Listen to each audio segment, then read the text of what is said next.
DA arrears అనేది retire అయిపోయిన తర్వాత ఇచ్చే కార్యక్రమం ఎప్పుడు చరిత్రలో జరగల. జీవో ఆయన ఇచ్చినాడు. కరోనా లాంటి కోవిడ్ లాంటి కష్టాలు ఉన్నా కూడా మామూలుగా 5 ఏళ్ల పీరియడ్లో 10 డిఏలు ఇవ్వాలి ఎవరైనా కూడా. మేము 11 డిఏలు ఇచ్చినాం. ఇంతకుముందు చంద్రబాబు నాయుడు ముఖ్యమంత్రిగా ఉన్నాడు, అప్పుడు ఆయన ఇచ్చింది 8 డిఏలే. అప్పుడు కూడా 10 డిఏలు ఇవ్వలే, 8 డిఏలు. మేము 11 డిఏలు ఇచ్చినాం. కోవిడ్ లాంటి కష్టకాలం ఉన్నా కూడా మాకు ఉద్యోగస్తుల విషయంలో ఎక్కడా కూడా వెనకడుగు వేయాల. వారి పక్షాన మేలు చేసే విషయంలో 11 డిఏలు ఇచ్చినాం. ఈయనేమో 4 పెండింగ్ ఉంటే 1 ఇస్తానన్నాడు. ఆ 1 కూడా డిఏ అరియర్స్ కూడా రిటైర్ అయిన తర్వాత అన్నాడు. పెన్షనర్లకు డిఆర్ 2 ఏళ్ల తర్వాత 2027-28లో ఇస్తానంటూ ప్రకటించారు. దీని మీద ప్రతి ఉద్యోగి తిట్టడం మొదలెట్టాడు. ఏందా దీన్ని పండగ చేసుకోవడం ఏంది అని చెప్పి ఎప్పుడు గతంలో ఎప్పుడు చెరగలైట ఈ మనిషి గతంలో ఎప్పుడు జరగనిది ఈ మనిషి చేస్తూ ఉన్నాడు. ఇంత అన్యాయమైన ముఖ్యమంత్రి ప్రపంచ చరిత్రలో ఎవడు ఉన్నాడు అని చెప్పి తిట్టడం మొదలు పెడితే మళ్ళీ తిడుతున్నారు కదా అని చెప్పి అప్పుడు సవరించినాడు. ఆ సవరించినాడే కానీ ఇంతవరకు మళ్ళీ ఇచ్చింది లేదు, ఓ పైసా ఇచ్చింది లేదు. ఇప్పుడు సవరించినాడు అంతే, తిడుతున్నారు కాబట్టి. ఇక పోలీస్ సోదరులకు ఇచ్చే సరెండర్ లీవ్స్ అవి 4 పెండింగ్.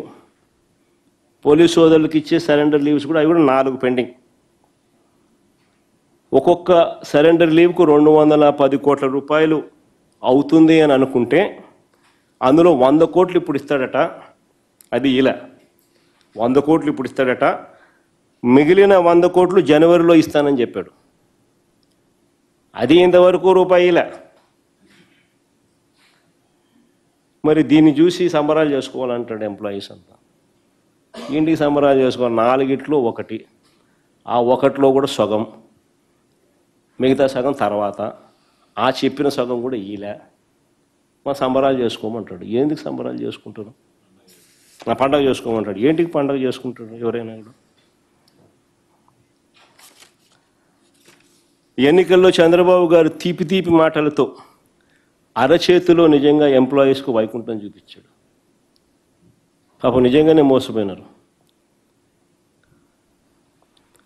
తీరా ఇప్పుడు వారిని మోసం చేసి నడు రోడ్డు మీద నిలబెట్టి వికృత ఆనందాన్ని పొందుతా ఉన్నాడు చంద్రబాబు నాయుడు.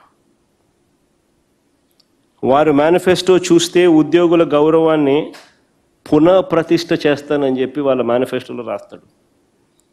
తీరా ఇవాళ చూస్తే పచ్చబిల్లలు వేసుకుని గవర్నమెంట్ ఆఫీసుల్లోకి వెళ్ళి టీడీపీ వాళ్ళు దాడులు చేస్తూ ఉన్నారు. ఏమన్నంటే పొలిటికల్ గవర్నెన్స్ అంటున్నారు. ఏమన్నంటే పొలిటికల్ గవర్నెన్స్ అని చెప్పి నిర్మోహమాటంగా అంటున్నారు. ఓపీఎస్ అంటూ నమ్మబలికాడు ఎన్నికలకు ముందు. ఇవాళ మేము తెచ్చిన జీపీఎస్ లేదు, ఓపీఎస్ లేదు. జీపీఎస్ కోసం మేము యాక్ట్ తెస్తే ఈయన రూల్స్ గన ఫ్రేమ్ చేసి రిలీజ్ చేసింటే జీపీఎస్ ఫలితాలు ఈ పాటికే ఉద్యోగస్తులకు వచ్చి ఉండేటివి.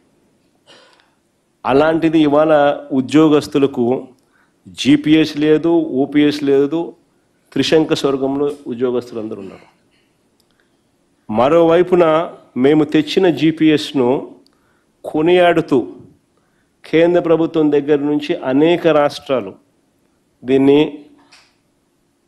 స్వీకరిస్తూ ముందుకు పోతా ఉన్నాయి.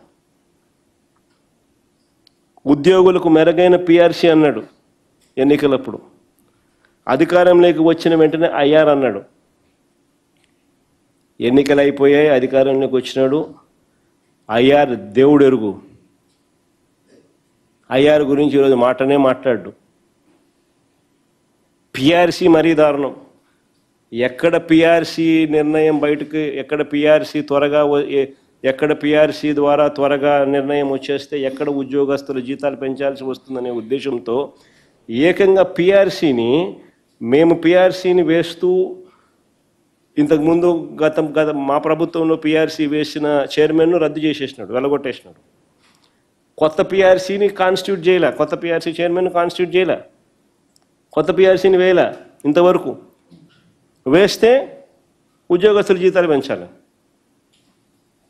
సో ఉద్యోగస్తులు జీతాలు పెంచకపోవడం అన్నది ఐఆర్ ఇవ్వకపోవడం ఒక మోసం అయితే, ఉద్యోగస్తులకు న్యాయంగా ధర్మంగా పెరగాల్సిన జీతాలు కుట్రపూరితంగా అడ్డుకోవడము అన్నిటికన్నా దుర్మార్గం.